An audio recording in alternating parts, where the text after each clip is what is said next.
This video is about how me, a very average cyclist, was able to complete the Mallorca 312 in 2025.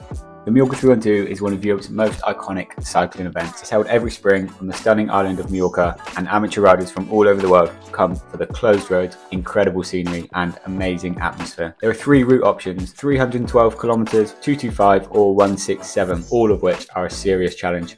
The full route has almost 5,000 meters of climbing, over half an Everesting. The shorter routes still packing in 4,000 and 2,500 meters. There's no doubt this is one of the toughest endurance events out there. So walking around the expo, planning to take on the full 312 kilometer route, it's fair to say I was feeling a little bit nervous.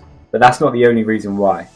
Back in 2021, I tried to complete this event for the first time. I thought I could complete the full distance on my first attempt, and I was so wrong. 2 years later, I tried again. This time it went even worse. I'm smiling in these pictures, but trust me, this was the worst day I've ever had on a bike. I felt sick the whole way around, had to stop at a food stop for about 45 minutes just to get some energy back, and we ended up crossing the line pretty much as they were reopening the roads. Both times I managed to finish the 225 kilometer route, which, don't get me wrong, is a huge achievement. Before this year, it was still the furthest I had ever ridden on a bike, but I still wanted to complete the full distance. But I was starting to think I just didn't have it in me. I didn't have the fitness or the mindset. But that was until I met this guy. James is the 312 guru. He's done the event 7 times himself, each time completing the full distance. He's a professional cycling coach who has been helping clients be faster on the bike for years and years. He also specialises in providing Mallorca 312 training plans. He's helped countless riders achieve their desired distance on this event thanks to his online academies. James's company Ride Harder was actually the official training partner of the 312 back when the event first started. So after finding James on Instagram, I still had this unfulfilled ambition to complete the full distance with my dad, who does the event every year. I booked onto James's academy to give myself the best chance. The training plan opened my eyes to what it really takes to train to complete an event like this. I started this plan in October, giving me 6 months before the event, typically riding 3 or 4 times a week, but there's so much more value in this plan alongside that. James handwrites each plan. It really feels like you've got a one-to-one coach. So fast forward 6 months and I've pretty much followed James's plan to a T. I feel fit on a bike than I've ever felt before, but still I'm walking around the expo thinking, have I done enough? So I'm going to show you how my Mallorca 312 went and share with you the 3 most important things that I gained from James's training plan.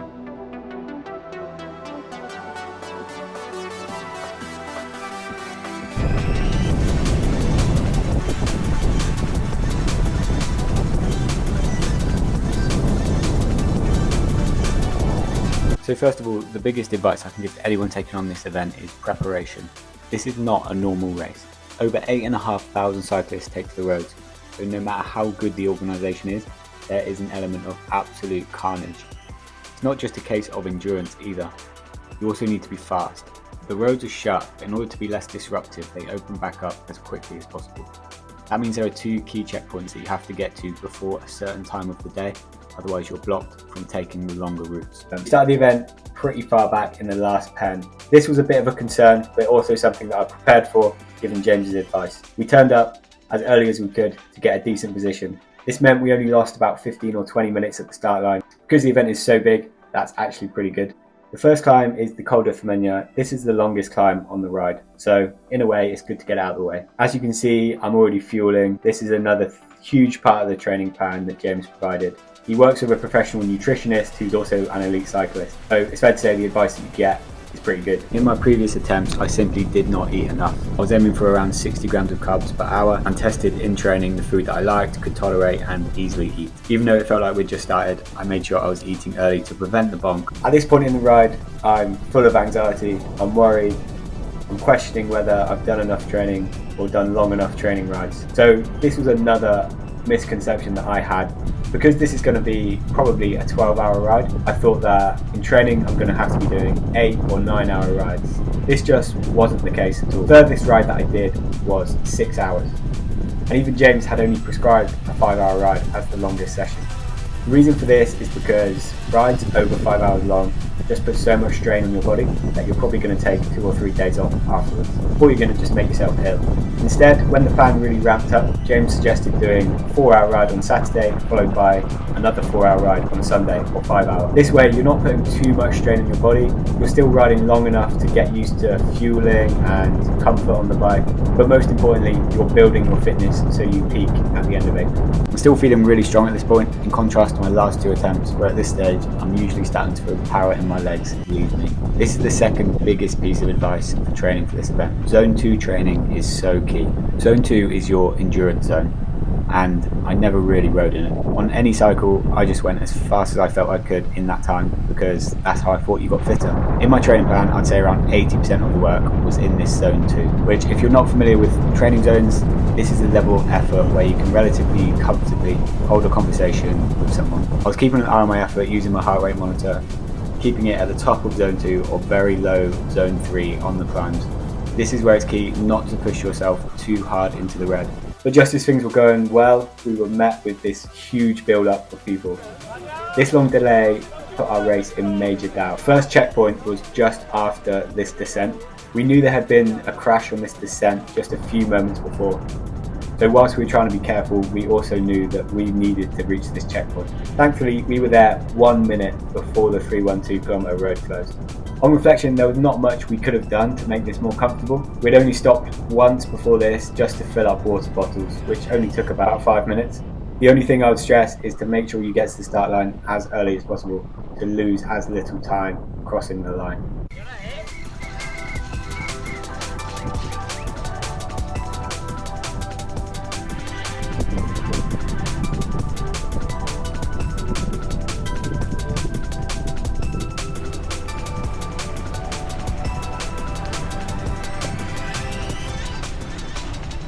For the first 130 kilometres of the 312, go down a road called the MA10. This is widely regarded as one of the best cycling roads in Europe.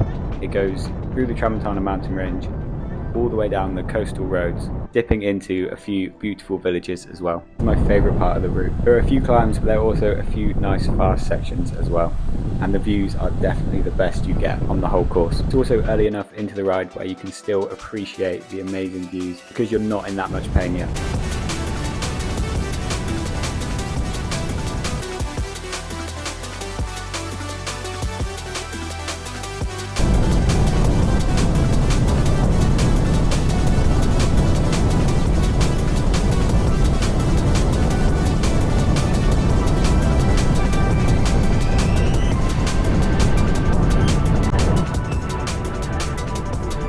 Once you get into Andrax, which is the most southern point of the route, as you travel back towards the north of the island, there's still some really tough climbs to get over. The climb out of a place called Galilea was the toughest part of the ride for me. It's the second from last mountainous climb, and it's just a little bit steeper and a little bit longer than all the others you face. But after this is where you start to hit the flatter sections and you have a nice long descent. And I didn't get a lot of footage here because the speed was just too high and I was concentrating in staying in groups. In previous editions, at this point in the race, I was always getting dropped, struggling to bridge the gap between groups, and usually found myself riding solo and not benefiting from the draft of a group. This time, I was able to hold on to wheels and even do a few little turns at the front. For me, the training plan really helped here because, for the most part, I was out training on my own. I never felt the advantage of riding in a group, which means that all my training rides and my data were way more accurate. The third most important thing that I neglected previously for riding the Mallorca 312 is your technique and comfort on the bike. And there's a lot of things you can do to improve this. A couple of the rides that I did in training that James gave me were long zone 2 rides, staying in the drops and in an aero position for the entire ride. Concentrating on being aero for 3 hours is not something I'd ever done before and it felt so unnatural. But that's the reason that you do it and it started to feel normal. And by the time I started the event, I was more than comfortable riding in the drops for really long periods of time. But it's not just about being aero. I also adapted my cadence and my climbing style. On the climbs, I sat up, found a really nice rhythm, kept my cadence quite high, which meant that I was able to climb efficiently and not put too much strain on the legs. We skipped a lot of the food stations between 150 and 200 kilometers, instead choosing to power through to the last checkpoint which we did so with around 20 minutes to spare. So it shows that having enough food on you can make a huge difference on the day. Roads at this stage are pretty boring compared to the first 100 kilometers, and battery on the camera needs to be conserved for the finish line, so there's not a whole lot of footage of this part of the race. But to be honest, all the roads kind of just look like this. About 250 kilometers, there's a food stop where the atmosphere is great. Everyone here knows that they're on course to finish the event, and they've ridden an incredible ride.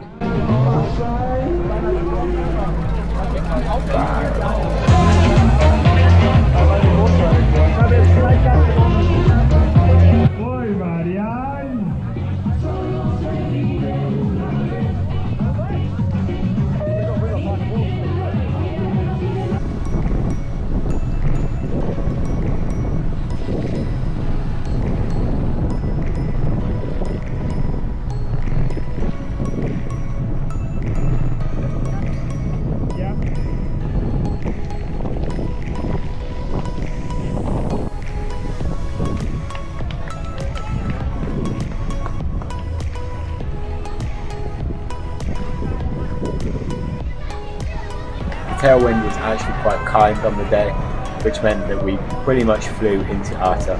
This is another stop with a great atmosphere, and an alcohol-free beer goes down really well here. It gives you a bit of a taster for what you can expect after the ride, where you definitely earned a few pints. It's just 30 kilometers from final food station to the finish line. I actually found the long drag out of Arta one of the hardest parts of the race, but as soon as we started dropping into Arta, the legs started to feel good again. I could sense the Arta Party at the finish line. At this point, I was so surprised at how much I could still push it and how good my legs felt, really. The last two attempts of this ride, I'd basically rolled into Alcudia, absolutely crawling to the finish line, basically freewheeling whenever the road took the slightest downhill, usually in agony in my neck and my back as well. But we were riding strong to the finish line, as you can see, really pushing towards the line. I was still feeling pretty good, obviously exhausted, but without any pain, and the legs still felt okay. So after 12 hours of riding, 13 and a half total hours, me and my dad crossed the Mallorca 312 finish line together.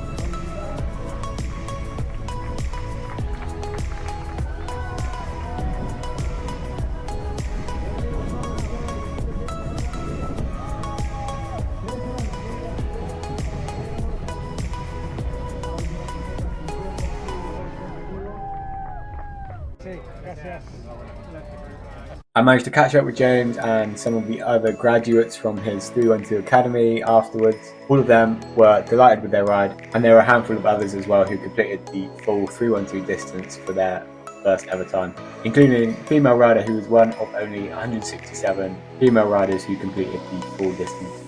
If you watch this video because you're potentially interested in doing the Mallorca 312, I would 100% recommend it. Sometimes the event gets a bit of a bad rap, and don't get me wrong, it is a bit chaotic and mental with the amount of people who take to the roads. But overall, the organisation is actually pretty good, and the atmosphere on the day is incredible as well. If you're not already an experienced endurance rider and you may be thinking about either of the three routes, having a training plan is essential, and you'd do well to find a better training plan for this event than James's Ride Harder plan. It wasn't just the workouts, I needed the discipline to follow it, mindset, technique, comfort, nutrition, and have a race day plan. Thank you for watching. If you're interested at all in cycling training plans, or interested in becoming a fitter cyclist, a faster cyclist, or completing an event like this, there is a link in the bio below. You can get an exclusive discount code on a training plan, and there is so many plans to choose from on the Ride Harder website. It's not just Mallorca 312. The plans are probably different to anything you've seen before, different to the ones you get on Zwift, or you see other cycling coaches on Instagram promoting. The best thing about James's plans are that instead of like diving super deep into power metrics and tiny marginal gains like that, James focuses on big gains. That means you can train smarter, and the whole package that just genuinely makes you a better rider. If you like this video, please give it a thumbs up, subscribe, follow myself, follow James if you're interested in more cycling tips. Thank you for watching.